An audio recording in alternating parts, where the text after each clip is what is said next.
Hi guys, good morning. Ninong Dale here. Gusto ko lang pakita sa inyo yung relong ginagamit ko everyday. Dressing up nice. Doesn't need to be expensive. So, I'll show you yung ginagamit kong watch everyday when I'm at work. Okay, so this is actually a Seiko, which is the SNXS 77K. Okay, so siguro nakikita nyo siya sa mga watch store, be it sa SM or any Ayala Mall.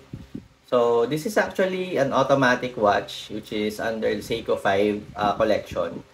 Okay, so ang maganda dito is sobrang mura lang niya and pwede siyang gawing dress watch.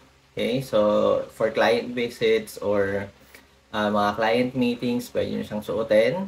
And maganda yung mga dial niya, which is blue, white, and I don't know if they have the black one.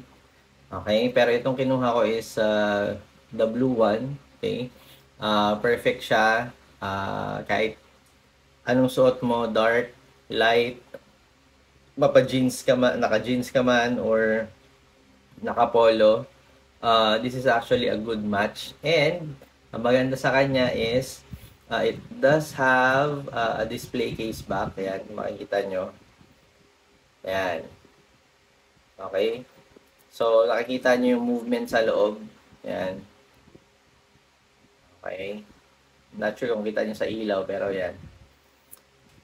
Alright. And, ang pinakamalupit dito sa relo na to, okay, so stainless yung ano niya, yung bracelet niya. Though, syempre for the price, hindi siya ganun ka tulad like yung mga dive watch na Seikos, pero it gets the job done. And ano lang sa kanya is, syempre medyo madaling ma-scratch yung ano niya, yung bracelet. Okay, pero marami namang aftermarket bracelets na pwedeng ipalit sa kanya.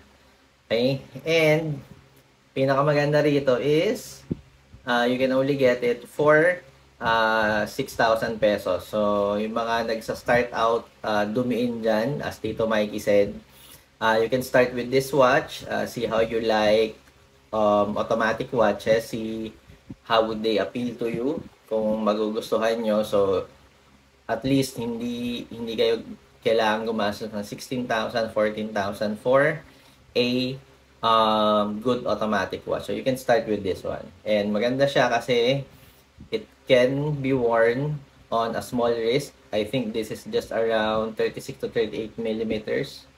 Okay, so ayan. So let me know in the comment section below kung nakakita kayo ng ganito or if you bought one and you can share your experience with it. Hopefully, I'll be seeing you on my next video kasi I'll be covering my first Orient watch. So, maganda rin siyang budget watch for anyone who's starting out with automatic watches. So, just keep grinding guys and hopefully I can see you guys in the next video.